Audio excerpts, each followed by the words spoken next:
ಬಹಳ ಮುಖ್ಯವಾಗಿ ಖಾತೆ ಸಿಕ್ತು ಅಂತ ಹೇಳಿ ಸದ್ಯಕ್ಕಂತೂ ನಿಟ್ಟುಸಿರು ಬಿಟ್ಟಿದ್ದಾರೆ ಸಚಿವರುಗಳು. ಇದರಲ್ಲಿ ಬಹಳ ಮುಖ್ಯವಾಗಿ ಚಲುವರಾಯಸ್ವಾಮಿ ಅವರಿಗೆ ಜಲಸಂಪನ್ಮೂಲ ಖಾತೆಯ ಹಂಚಿಕೆಯನ್ನು ಮಾಡಿರುವಂಥದ್ದು. KH ಮುನಿಯಪ್ಪನವರಿಗೆ ಆಹಾರ ಖಾತೆ ನನಗೆ ಬೇಡೇ ಬೇಡ ಅಂತ ಹೇಳ್ಕೊಂಡು ಕೂತಿದ್ರು. ಸಮಾಜ ಕಲ್ಯಾಣ ಖಾತೆಗಾಗಿ ಅವರು ಓಡಾಡ್ತಾ ಇದ್ರು. ಈಗ ಅವರಿಗೆ ಸಮಾಜ ಕಲ್ಯಾಣ ಖಾತೆಯನ್ನು ಹಂಚಿಕೆ ಮಾಡಲಾಗಿದೆ. ಹಾಗೆ ಹಳೆಯ ಮಂತ್ರಿಗಳಲ್ಲಿ ಬಹುತೇಕರಿಗೆ ಹಳೆಯ ಖಾತೆಗಳದೇ ಹಂಚಿಕೆಯಾಗಿದೆ. ಅನುಭವಿ ಮಂತ್ರಿಗಳಿಗೆ ಅವರ ಅನುಭವದ ಆಧಾರದ ಮೇಲೆ ಹಿಂದೆ ಯಾವ್ಯಾವುದೋ ಸಂದರ್ಭಗಳಲ್ಲಿ ಅವರು ನಿಭಾಯಿಸಿದ್ದ ಖಾತೆಗಳ ಹಂಚಿಕೆ ಮಾಡಲಾಗಿದೆ. ಹೀಗೆ ಖಾತೆಯ ಹಂಚಿಕೆಯ ಕಸರತ್ತನ್ನು ಮುಖ್ಯಮಂತ್ರಿಯವರು ಮಾಡಿ ಮುಗಿಸಿದ್ದಾರೆ. ಯಾವ ಸ್ವರೂಪದಲ್ಲಿದೆ ಖಾತೆ, ಏನೇನು ಕತೆ ಅನ್ನೋದರ ಬಗೆಗಿನ ವರದಿ ನಮಗೆ ತೋರಿಸ್ತೀವಿ.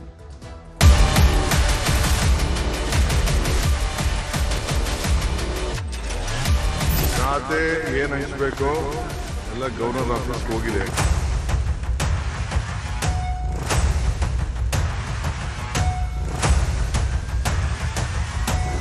ಅಂತೂ ಇಂತೂ ಅಳೆದು ತೂಗಿ ಹೊಸ ಸಚಿವರುಗಳಿಗೆ ಖಾತೆ ಹಂಚಿಕೆ ಮಾಡಲಾಗಿದೆ. ಸಂಪುಟ ವಿಸ್ತರಣೆಯಾಗಿ 10 ದಿನಗಳೇ ಕಳೆದಿದ್ದರೂ ಯಾರೊಬ್ಬರಿಗೂ ಖಾತೆ ಹಂಚಿಕೆ ಆಗಿರಲಿಲ್ಲ.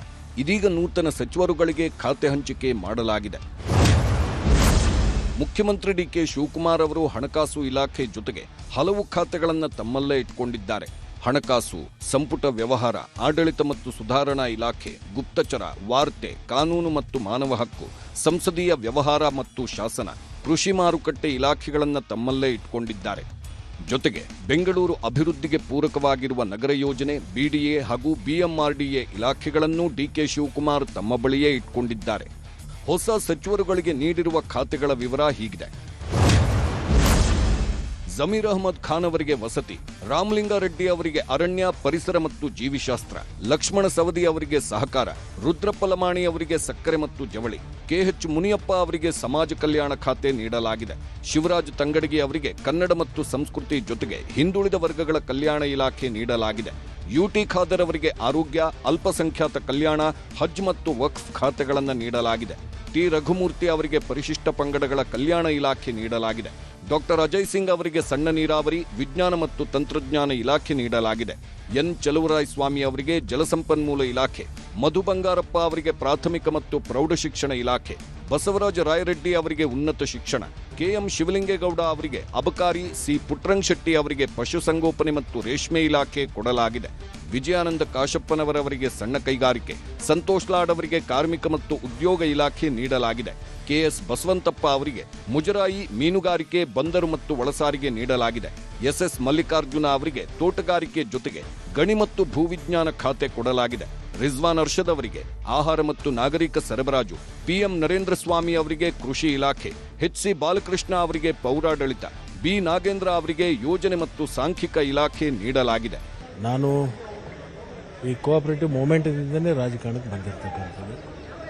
ಹೀಗಾಗಿ ನನಗೇನು ಅದರದ್ದು ಕಠಿಣ ಅಂತ ಅನಿಸಿ ಸುಲಭವಾಗಿ ಅದನ್ನು ಕೆಲಸ ಮಾಡ್ತೀನಿ. ಹಿಂದೆ ಕೂಡ ಸಹಕಾರ ಖಾತೆ ನಿಭಾಯಿಸಿರೋ ಅನುಭವ ಇದೆ ಸರ್. ಹಿಂದೆ ಮಾಡಿದ್ದೀನಿ. ಮತ್ತೆ ಅದನ್ನೇ ಹಂಚಿದ್ರೆ ಹೆಂಗೆ ಸರ್? ಒಟ್ಟಾರೆ ಸಹಕಾರಿ ಇಲಾಖೆ ಒಳ್ಳೆ ಕೆಲಸ ಆಗಲಿ ಅನ್ನೋ ಅಂತ ಭಾವನೆಯನ್ನು ಇಟ್ಕೊಂಡು ನನ್ನನ್ನು ಮಾಡಿದ್ದಾರೆ. ಅವ್ರ ನಿರೀಕ್ಷೆ ಹುಷಿ ಆಗಲಾರ್ದಂಗೆ ಕೆಲಸ ಮಾಡಿದೆ. ಇವತ್ತು ನನಗೆ ಭಾಳ ಖುಷಿ ಆಗ್ತದೆ. ನಾನೊಬ್ಬ ಪ್ರಥಮವಾಗಿ ಶಾಸಕನಾಗಿ ಸಚಿವನಾದ ಮೇಲೆ ನನಗೆ ಭಾಳ ಜವಾಬ್ದಾರಿಯುತ ಸ್ಥಾನವನ್ನು ಕೊಟ್ಟಿದ್ದಾರೆ. ಇವತ್ತು ನಾನು ಸಹ ಆ ಜವಾಬ್ದಾರಿಯುತ ಸ್ಥಾನಗಳಿಗೆ ಚ್ಯುತಿ ಬರೆದಂಗೆ ಇಡೀ ರಾಜ್ಯದಲ್ಲಿರ್ತಕ್ಕಂಥ ಎಲ್ಲ ಸಮುದಾಯಗಳಿಗೆ ನ್ಯಾಯ ಕೊಡಿಸಲಿಕ್ಕೆ, ಎಲ್ಲ ವರ್ಗದ ಬಡವರಿಗೆ ನ್ಯಾಯ ಕೊಡಿಸಲಿಕ್ಕೆ ನಾನು ಪ್ರಾಮಾಣಿಕ ಕೆಲಸ ಮಾಡಿ ನಮ್ಮ ಸರ್ಕಾರದ ಘನತೆ ಗೌರವವನ್ನು ಹೆಚ್ಚಿಸುವುದರ ಜೊತೆಗೆ ಪಕ್ಷದ ಸಂಘಟನೆಯನ್ನು ಮಾಡಲಿಕ್ಕೆ ಪ್ರಾಮಾಣಿಕ ಪ್ರಯತ್ನ ಮಾಡ್ತೀನಿ. ಇನ್ನು ಹಳಬರಿಗೆ ಹಳೆ ಖಾತೆಗಳನ್ನೇ ಈ ಬಾರಿಯೂ ನೀಡಲಾಗಿದೆ. ಮಧು ಬಂಗಾರಪ್ಪ ಅವರಿಗೆ ಪ್ರಾಥಮಿಕ ಮತ್ತು ಪ್ರೌಢಶಿಕ್ಷಣ ಇಲಾಖೆ, ಜಮೀರ್ ಅಹಮದ್ ಖಾನ್ ಅವರಿಗೆ ವಸತಿ, ಸಂತೋಷ್ ಲಾಡ್ ಅವರಿಗೆ ಕಾರ್ಮಿಕ ಇಲಾಖೆ, SS ಮಲ್ಲಿಕಾರ್ಜುನ್ ಅವರಿಗೆ ತೋಟಗಾರಿಕೆ ಜೊತೆಗೆ ಗಣಿ ಮತ್ತು ಭೂವಿಜ್ಞಾನ, ಶಿವರಾಜ್ ತಂಗಡಿಗೆ ಅವರಿಗೆ ಕನ್ನಡ ಮತ್ತು ಸಂಸ್ಕೃತಿ ಇಲಾಖೆ ನೀಡಲಾಗಿದೆ. ಹಲವು ಶಾಸಕರುಗಳಿಗೆ ಹೊಸ ಜವಾಬ್ದಾರಿಯನ್ನ ಸರ್ಕಾರ ವಹಿಸಿದೆ. ಭಟ್ಕಳ ಶಾಸಕ ಮಂಕಾಳ ವೈದ್ಯ ಅವರಿಗೆ ಉಪಸಭಾಧ್ಯಕ್ಷ ಪಟ್ಟ ನೀಡಲಾಗಿದೆ. ವಿರಾಜಪೇಟೆ ಶಾಸಕ AS ಪೊನ್ನಣ್ಣ ಅವರಿಗೆ CM ರಾಜಕೀಯ ಕಾರ್ಯದರ್ಶಿ ಮಾಡಿ ಸಂಪುಟ ದರ್ಜೆ ಸ್ಥಾನಮಾನ ನೀಡಲಾಗಿದೆ. ಹಿರಿಯ ಶಾಸಕ RV ದೇಶಪಾಂಡೆ ಅವರಿಗೆ ಆಡಳಿತ ಸುಧಾರಣಾ ಆಯೋಗದ ಅಧ್ಯಕ್ಷರನ್ನಾಗಿ ಮಾಡಿ ಸಂಪುಟ ದರ್ಜೆ ಸ್ಥಾನಮಾನ ನೀಡಲಾಗಿದೆ. ಹೊಸ ಸಚಿವರುಗಳಿಗೆ ಖಾತೆ ಹಂಚಿಕೆ ಮುಗಿದ ಬಳಿಕ ಇದೀಗ ಪೂರ್ಣ ಪ್ರಮಾಣದ ಸಂಪುಟ ಆಗಿದೆ. ಉಪಮುಖ್ಯಮಂತ್ರಿಯೂ ಆಗಿರುವ ಡಾಕ್ಟರ್ ಜಿ ಪರಮೇಶ್ವರ್ ಬಳಿ ಕಂದಾಯ, ಕ್ರೀಡೆ ಮತ್ತು ಯುವಜನ ಸಬಲೀಕರಣ ಇಲಾಖೆಗಳಿವೆ. ಡಾಕ್ಟರ್ ಯತೀಂದ್ರ ಸಿದ್ದರಾಮಯ್ಯ ಬಳಿ ನಗರಾಭಿವೃದ್ಧಿ ಇಲಾಖೆ ಇದೆ. ಡಾಕ್ಟರ್ ಶರಣಪ್ರಕಾಶ್ ಪಾಟೀಲ್ ಬಳಿ ವೈದ್ಯಕೀಯ ಶಿಕ್ಷಣ ಇಲಾಖೆ, ಬೈರ್ತಿ ಸುರೇಶ್ ಬಳಿ ಸಾರಿಗೆ, ಎಂಬಿ ಪಾಟೀಲ್ ಬಳಿ ಬೃಹತ್ ಮತ್ತು ಮಧ್ಯಮ ಕೈಗಾರಿಕೆ ಇಲಾಖೆಗಳಿವೆ. ಹಾಗೆ ಕೃಷ್ಣ ಬೈರೇಗೌಡ ಬಳಿ ಬೆಂಗಳೂರು ನಗರ ಅಭಿವೃದ್ಧಿ, ಪ್ರಿಯಾಂಕ್ ಖರ್ಗೆ ಬಳಿ ಗೃಹ ಇಲಾಖೆ ಜೊತೆಗೆ ಐಟಿ-ಬಿಟಿ, ಕೆಜೆ ಜಾರ್ಜ್ ಬಳಿ ಇಂಧನ ಇಲಾಖೆ ಜೊತೆಗೆ ಪ್ರವಾಸೋದ್ಯಮ ಇಲಾಖೆ ಕೊಡಲಾಗಿದೆ. ಸತೀಶ್ ಜಾರಕಿಹೊಳಿ ಬಳಿ ಲೋಕೋಪಯೋಗಿ ಇಲಾಖೆ ಇರಲಿದೆ. ಈಶ್ವರ್ ಖಂಡ್ರೆ ಬಳಿ ಗ್ರಾಮೀಣಾಭಿವೃದ್ಧಿ ಇಲಾಖೆ ಇದೆ. ಇನ್ನು ಅಧಿವೇಶನ ಮುಗಿದ ಬಳಿಕ ಇಬ್ಬರಿಗೆ ಮಂತ್ರಿಯಾಗುವ ಭಾಗ್ಯವಿದೆ. ಮಹಿಳಾ ಶಾಸಕಿಯೊಬ್ಬರಿಗೆ ಮಂತ್ರಿಮಂಡಲದಲ್ಲಿ ಅವಕಾಶ ಕೊಡಲು ಸಿಎಂ ಮನಸ್ಸು ಮಾಡಿದ್ದಾರೆ. ಅದಕ್ಕಾಗಿ ಮಹಿಳಾ ಮತ್ತು ಮಕ್ಕಳ ಕಲ್ಯಾಣ ಇಲಾಖೆ ಯಾರಿಗೂ ಹಂಚಿಕೆ ಮಾಡದೆ ತಮ್ಮ ಬಳಿಯೇ ಇಟ್ಕೊಂಡಿದ್ದಾರೆ ಸಿಎಂ. ಅಂತೂ ಇಂತೂ ನೂತನ ಸಚಿವರಿಗೆ ಖಾತೆಯನ್ನ ಹಂಚಿಕೆ ಮಾಡಲಾಗಿದೆ. ಅಳೆದು ತೂಗಿ ಸರ್ಕಸ್ ಮಾಡಿ ಖಾತೆಯನ್ನ ಹಂಚಿಕೆ ಮಾಡಿದ್ದಾರೆ. ಕೆಲವರ ಮೂಗಿಗೆ ತುಪ್ಪ ಸವರುವ ಕೆಲಸವನ್ನ ಕೂಡ ಮಾಡಲಾಗಿದೆ. ಆದರೆ ಈ ಸಂಪುಟದಲ್ಲಿ ಒಂದೇ ಒಂದು ಮಹಿಳಾ ಸಚಿವರು ಇಲ್ಲ. ಮಹಿಳಾ ಮತ್ತು ಮಕ್ಕಳ ಕಲ್ಯಾಣ ಇಲಾಖೆಯಾಗಿಯೂ ಕೂಡ ಸಚಿವರಿಲ್ಲ. ಅದನ್ನ ಸಿಎಂ ಡಿ.ಕೆ. ಶಿವಕುಮಾರ್ ತಮ್ಮ ಬಳಿಯೇ ಇಟ್ಕೊಂಡಿದ್ದಾರೆ. ಹಾಗಾಗಿ ಆ ಸ್ಥಾನ ಯಾರಿಗೆ ಸಿಗುತ್ತೆ? ಮಹಿಳೆಯರಿಗೆ ಸಿಗುತ್ತಾ, ಸಿಗಲ್ವಾ? ಈ ಪ್ರಶ್ನೆಯೂ ಕೂಡ ಇದೆ. ಆದ್ರೆ ಅಧಿವೇಶನ ಆದ ಬಳಿಕ 2 ಜನರಿಗೆ ಮಂತ್ರಿಯಾಗುವ ಭಾಗ್ಯ ದೊರೆಯುತ್ತಾ? ಈ ಪ್ರಶ್ನೆಯನ್ನು ಕೂಡ ಹುಟ್ಟು ಹಾಕಿದೆ. ಕಾರಣ, ಒಂದು ಕಡೆ ಮಾಜಿ ಸಿಎಂ ಸಿದ್ದರಾಮಯ್ಯ ಅವರು ತನ್ನ ಆಪ್ತ ಬಸವಂತಪ್ಪ ಶಿವಣ್ಣ ಅವರಿಗೆ ಸ್ಥಾನ ಕೊಡಿಸಬೇಕು ಅನ್ನುವಂತಹ ಹಿನ್ನೆಲೆಯಲ್ಲಿ ಕೂತಿದ್ದಾರೆ. ಮತ್ತೊಂದು ಕಡೆ ಎಂ ಕೃಷ್ಣಪ್ಪ ಅವರು ಅಸಮಾಧಾನವನ್ನ ಹೊರ ಹಾಕಿದ್ದಾರೆ. ಅದು ಕೂಡ ಒಂದೊಂದಲ್ಲ, 2 ಕ್ಷೇತ್ರಗಳ ಬಗ್ಗೆ ಇಲ್ಲಿ ಕಾಂಗ್ರೆಸ್ ಲೆಕ್ಕಾಚಾರವನ್ನ ಹಾಕೊಳ್ತಾ ಇದೆ. ಹಾಗಾಗಿ ಅವರಿಗೆ ಸ್ಥಾನವನ್ನ ಕೊಡುತ್ತಾ? ಆದ್ರೆ ಇಲ್ಲೇ ಇರುವಂತದ್ದು ಈಗ ವಿಪಕ್ಷಗಳ ಆರೋಪ ಏನಂತ ಹೇಳಿದ್ರೆ, ನಿಮ್ಮ ಸಚಿವ ಸಂಪುಟದಲ್ಲಿ ಒಬ್ಬ ಮಹಿಳಾ ಸಚಿವರು ಕೂಡ ಇಲ್ಲ ಅಂತ ಹೇಳಿ. ಅದನ್ನ ಯಾವ ರೀತಿಯಾಗಿ ನಿಭಾಯಿಸ್ತಾರೆ? ಕೊಡ್ತಾರಾ ಇಲ್ವಾ? ಅಥವಾ 2 ಸಚಿವ ಸ್ಥಾನಗಳನ್ನ ಅಧಿವೇಶನ ಆದ ಬಳಿಕ ಫಿಲ್ ಮಾಡ್ತಾರಾ? ಕಾರಣ, ಅಧಿವೇಶನಕ್ಕೂ ಮುನ್ನವೇ ಮಾಡಿದ್ರೆ ಅದು ಮತ್ತೊಂದು ರೀತಿಯ ಮೆಸೇಜ್ ಪಾಸ್ ಆಗುವಂತಹ ಸಾಧ್ಯತೆಗಳಿದೆ.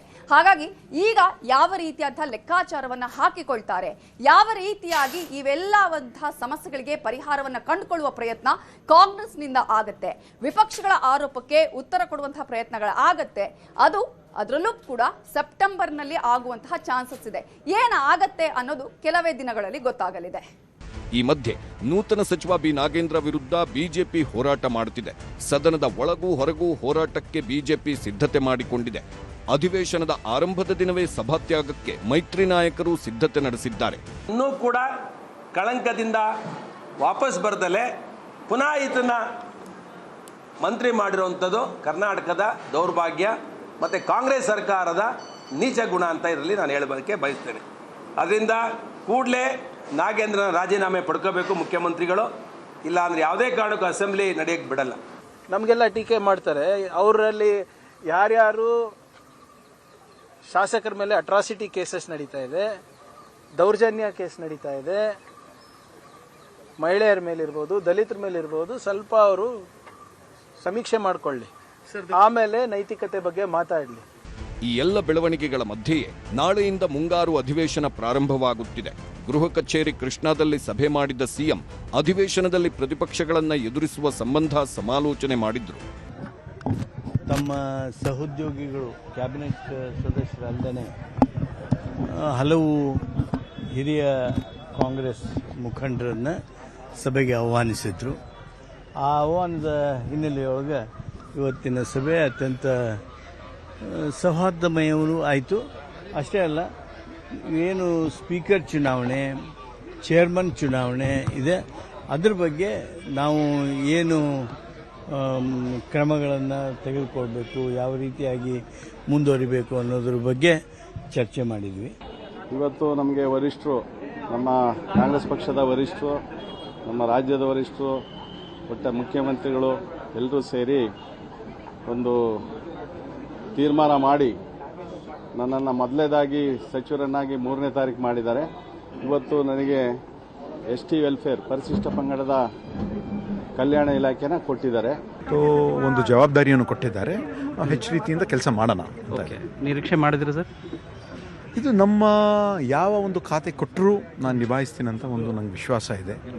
ಒಂದು ನಿರೀಕ್ಷೆ ಇತ್ತು, ಒಂದು ರೀತಿಯಿಂದ ನಿರೀಕ್ಷೆ.